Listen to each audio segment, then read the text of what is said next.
Testing, testing.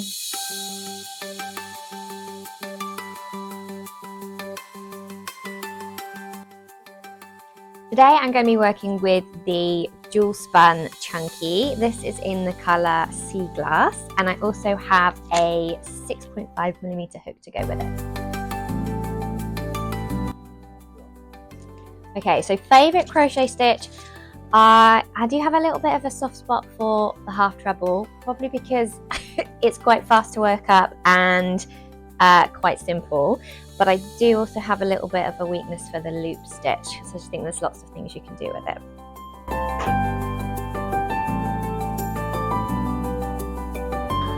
Oh, ideal crochet environment, probably at home, cozy on the sofa with snacks.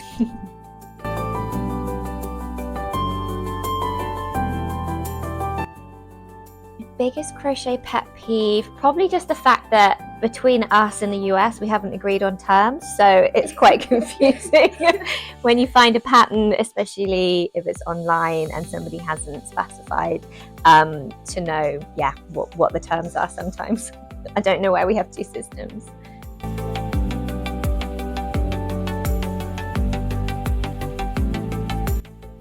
Okay, so yarn stash, I kind of have two systems. So when I quite like a rainbow shelf, right? It looks nice. However, I have had issues in the past with moths, so probably ideally store it in plastic containers, but it doesn't look as pretty.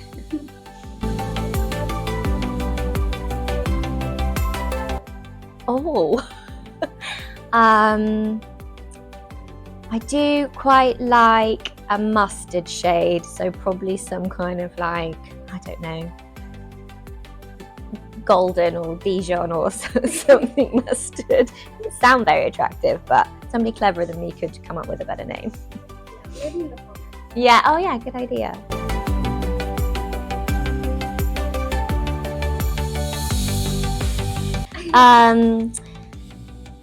So my funniest crochet fail, I have in a misguided attempt tried in the past to continue a crochet project after maybe having a glass or two of wine, and it turns out that your tension isn't always the same.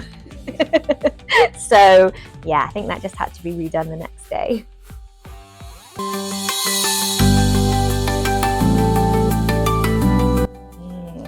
Character. Okay, so I was really inspired by all the crochet outfits in the Wednesday Netflix. I think Wednesday Addams, she's just a cool character to design some crochet clothing for, so I wouldn't mind having a go at that. I would actually love to see. Yeah.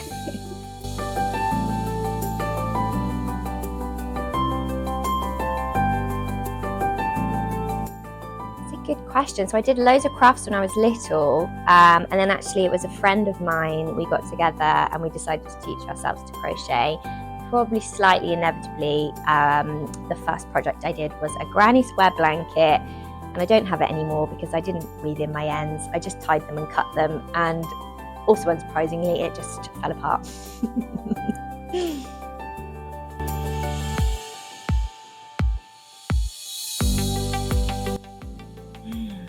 Most memorable, probably one of my first designs. I designed a rainbow, really chunky rainbow blanket with a 20mm hook, sort of holding 6 strands, each in a different colour together. So it was a really simple stitch, so probably in terms of my design career, not particularly memorable, but because it was one of my very first ones and it was really popular, I think that probably has a special place in my heart.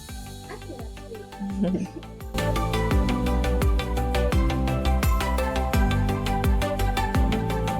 Put them in the naughty corner and then go back to them when I've calmed down. How many are there now? At any one time, probably 2 to 3. It depends on my mood. Sometimes I have more patience than others, and sometimes things just don't go right. And then when you come back to them, actually, suddenly it makes sense again. So I think sometimes it's good to have a break and put them in the naughty corner.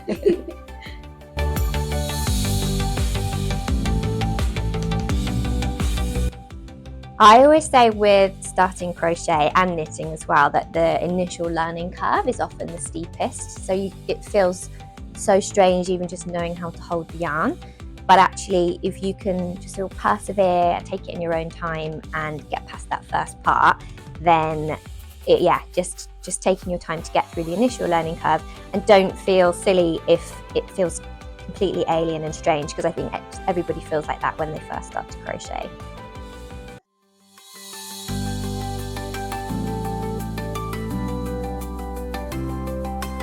Put them in the naughty corner. No, creative blocks. Sometimes you just have to go back. If it's something I'm designing, sometimes I just have to go right back to the first stage, which would be a kind of inspiration and what I really sort of want the feel of the project to be. Sometimes that can be a bit of a block. I'll have an idea in mind and then it's just not quite coming out as I'd anticipated. So, but yeah, and again, if I'm halfway through a project, just sometimes taking a break and taking some space and coming back to it the next day can make a massive difference.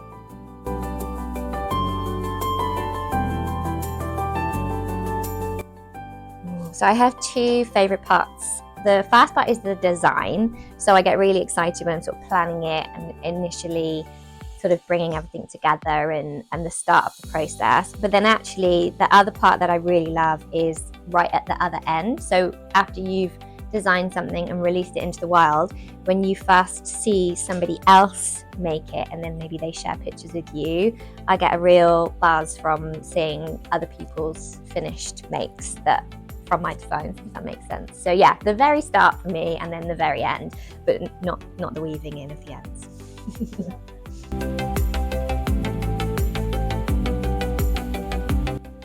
Please don't chew me. I have a really dirty, gross habit of like sometimes with a pen, I find I'm holding it in my mouth. But don't tell anybody.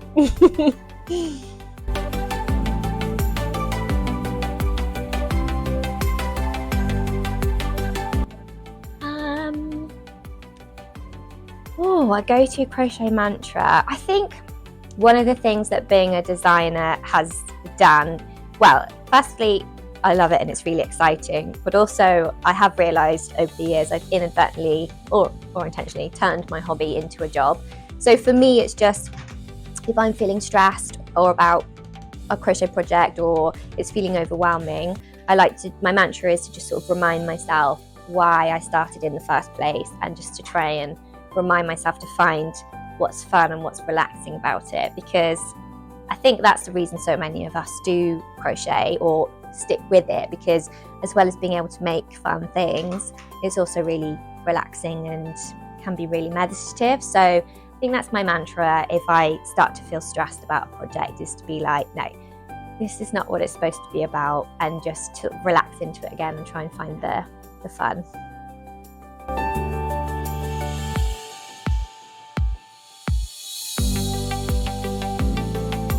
The longest project I've ever worked on, probably both my blanket Crochet Along designs for Sirdar. I always thought I wasn't a blanket person, but it turns out if I design them myself, I actually really enjoy them. And I think the fact that it was sort of a collaboration with Sirdar really helped keep me accountable to finish it. I'm yet to actually manage to finish somebody else's CAL, because I get bored easily or I get distracted by other new projects. But so yeah, my two blanket designs for Sirdar are my most sort of involved or projects that I've worked on for the longest.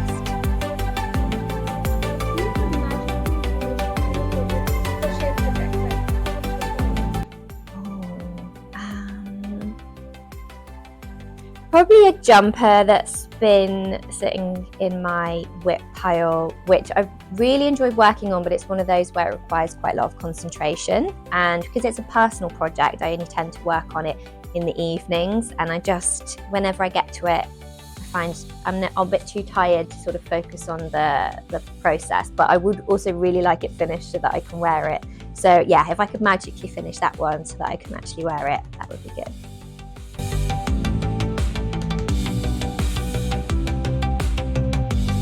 Oh, it's a good question. I started off with trebles and then I switched to half trebles. and I haven't really been counting, but I think I've done an okay job of multitasking whilst talking. More than I could do in a week. I'm not sure if I've got the same stitches at the end as I do at the start, but